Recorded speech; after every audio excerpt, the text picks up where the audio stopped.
The review. I'll give you a high five at the Eiffel Tower, Adam. Adam, looking bewildered, I'm passing it to you, my brother, to talk about the end of the world. Yeah. Latest series on Netflix based on a comic book on a graphic novel, by Charles S. It's a British show too. It is, yes. 8 episodes. 10 episodes. 10 episodes? Oh, 8 or 10? 8 or 10 episodes. 8 or 10 episodes about a kid who identifies as a psychopath. A kid who identifies. I consider them both psychopaths. It's They about are these both two English psychopaths. kids. About 2 English kids, a One of guy them who is has been torturing animals, killing things. This is like complete Jeffrey Dahmer childhood thing. That's how they paint him. And then some girl that he sees approaches him and wants to kind of hang out with him and whatever like that. So he's like, I'm gonna kill this girl. 'Cause honestly, like he's been killing animals for years, and a lot of like it really does take that Jeffrey Dahmer thing where it's just like he wants to graduate to. He's been fantasizing about killing a person, and like this girl's interested, so it's like I'm gonna kill her, and then they kind of take this like they run away from home and do this little road trip together, and that is the show, and it's pretty wild. Screwed up, man. It's pretty screwed up. I mean, you take that premise and you're like, yeah, this has got to be a screwed up show, and it really is. So, but I enjoyed it as much as you can enjoy something like this. But, I love stuff like that, out of the box. Well, yeah, I approached it from the angle of I like English comedy and those English cop shows. You get things like Luther, where you think it's going to be a straightforward. And Luther was hard, man. Luther was like raw. It's just like it takes that episode of CSI and be like just pervert it even more. Yeah, and then show it. BBC, and then show it. You know what I mean? The English shows, they pull no punches. They have different restrictions than we do here in America. Right. You can really see where they're more willing to push the envelope. It's definitely a little bit nastier. It's definitely, you know what I mean, where it's like we kind of have these weird things about sex and stuff like that. We don't show that, but it's like they really up it. You know what I mean? Like I remember watching Luther for the first time. I'm like, man, this is awesome. Like it really showed it. But this is Luther gave us or at least reintroduced us. Yes. Yeah. He was the best. You know what I mean? But they have a lot of good shows that come across that we don't normally get to see. So I'm glad this one was picked up by Netflix because people have been raving about it for a while, and it came out in the UK about mid to late last year. Right. Just getting it now here in the US.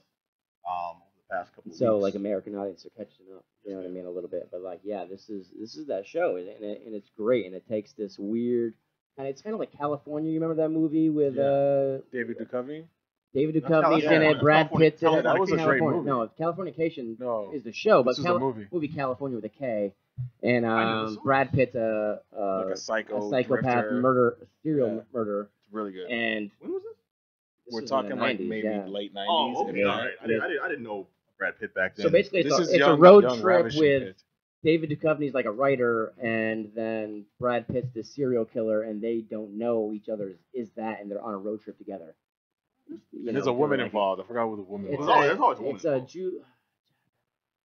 What's her name? Jude Law? No, it's Judas. Oh, Juliet Lewis. Juliet Lewis, yes. It just sounds like a Juliet Lewis-esque movie. It's exactly what it is, bro.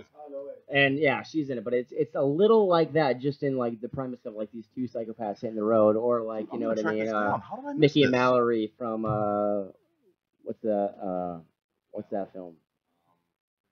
Oh, Natural Born Killers. Natural Born Killers. Exactly. Okay, thank you. Know what I mean? So, you said that. The only thing running through my mind is Mickey and Mallory. Isn't that? No, that's Mike and Molly. Mike and Molly. But yeah, so the serial killer hit the road thing is not like exactly new. Okay, conceptually, yeah, no, I get that. It reminded me of there were these movies. Oh, they only did 2 of them, so I can't say like a series. But with Natasha Lyonne, and they changed up who her co-star was. But they were called Freeway and Freeway 2. These road movies about 2 girls who escape from an all-girls juvenile prison. Right. And the thing is, they just end up in weird situations where someone gets killed, or someone's trying to kill them, or they end up killing somebody. You know, situations like that. They get across the border and weird stuff happens. And I think 2 went balls to the wall insane, where it starts off with them having like a lesbian scene. It's like, okay, we just broke out of an all-girls prison where everyone's trying to have sex with us. We don't want that. So let's break out. Okay, what's the first thing we're gonna do? Let's have sex. You know? Well, the road movie... I got a sense of this because these 2 kids in the end of the world are still kids, and the whole story is to paint them not emphasize the psychopath aspect of them, right, but the kid aspect of them. Well, the road movie is a great like genre for that because it's kind of really about like when there's a road movie or something, it's usually about longing, but trying to find something new, trying to find yourself, mostly like that. So there's a lot of questions, there's a lot of time, basically like that. So you're asking a lot of, you're getting to know these characters. So I think that's what it was going for. And I think it did it well because, like I said, that's the nature of that genre. And so you're realizing these are just kids. These are really troubled people, though, and you see how they kind of develop these tastes and kind of these weird things. Now, how did the actors that they cast for the American version do as far as portraying the characters? Because a lot of times some of those British shows are so good. Honestly, I've watched 2 different versions of the same show, Human Beings. And Shameless, even. I just finished watching the American version of Shameless. Okay. And I started watching the BBC, and I think the BBC version is hilarious and actually way it's like better. You get those office so, like, how are they pulling people? that off? How are they training it off? Well, right there, they didn't remake this for American audiences. It was just released in. Yeah, so this is the original version. This is the original. I didn't know that. Bad accent, driving on the left side of the road and everything. Oh, good. All right, cool. Yeah. So they avoided that in a great way. They just should have just released this. You're right. I think if they would have done that though, they would have. I don't know, man. They probably would have worked in. What's his name? The kid that played Cyclops in Ty Edgerton. Yeah, some stupidly like handsome. Yeah, it would have been Ty Sheridan. Ty Edgerton. I'm thinking of Joel Edgerton. And the kid who played he would have been in it too as a weird father. He would have just guy, ridiculous. No. They did the right thing releasing the proper English one, and the kids did very well. Yeah, all the acting was spot on because they're supposed to be weird people. And I think these characters are just like the look was down. Everyone they interact with are these lesser known British actors, and they all did their parts well because everyone acted way better than the average American actor. Kind of, because the whole thing is I don't need a star. These aren't Daniel Day-Lewis. Yeah. This is just okay. You're a weird guy who works in a shop. You're a weird kid who works in a gas station. Yeah. Okay, and you're the unholy heinous bitch of a boss. Yeah. So it's like there's those extremes and there's those banal. A lot of these British movies and TV shows, like there's some gritty stuff. You know what I mean? Those streets out there are like no joke as well. Yeah, like, there was an attempted rape on screen.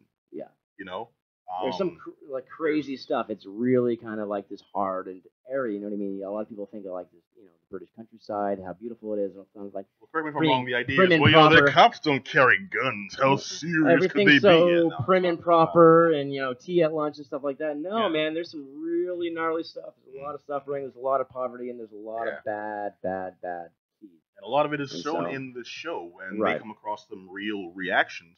And we're making it sound a little too serious, I think, because this is at its core a comedy, but I'd call it a comedic drama. Well, it's like a comedy with it's like biting though. You know what I mean? You're like it like the comedy hits in a different way.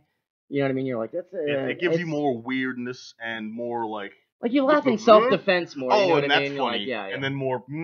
I spent a lot of this series with my face screwed up. Like, should I be laughing? Guess I'm watching that tonight. But it's definitely worth checking out. Absolutely. I don't want to get too much into the actual stuff about specific episodes. Yeah, we can avoid spoilers like that. But yeah, it's basically the road movie with these two really troubled, demented kids trying to figure it out. You know what I mean? Does this guy want to kill this girl? Like, does he go through with it? Like, the plans through it? You know what I mean? Yes, it's really it like also leaves you in suspense, and you follow that the whole way through. I like that because once you buy into the show, you buy into the fact that this guy is a psychopath. How believable is he with his intentions? You know what I mean? It's like, oh, if he likes her, is that just a fraud? You know what I mean? Like, yeah. Who Also, can you trust she has in her this own issues. Like is he going to be able to deal with that? Is she going to deal with him? And from even from the trailer, you can get her mouth is going to be that's going to get him in some deep trouble. Yes. So how are they going to play that off? And are they going to? And the thing is, quality reading, quality writing and reading. Right. But one thing I love, just to give a final point, is as weird as I thought it would get from the trailer, and as weird as it presented itself conceptually, it got like 10 times weird. So just be aware of that if you check this out. So it's like are the English accents heavy? They're English, yes. No, I'm just like serious. Like some people are just have like this really strong English. Some I can understand, some I can actually follow. No, this wasn't Brad Pitt and Snatch. You can't understand what they're talking about. The Pickney language. Watch it, boy. Yeah, no, no Cockney. I'm watching any Scottish movie. That's not English.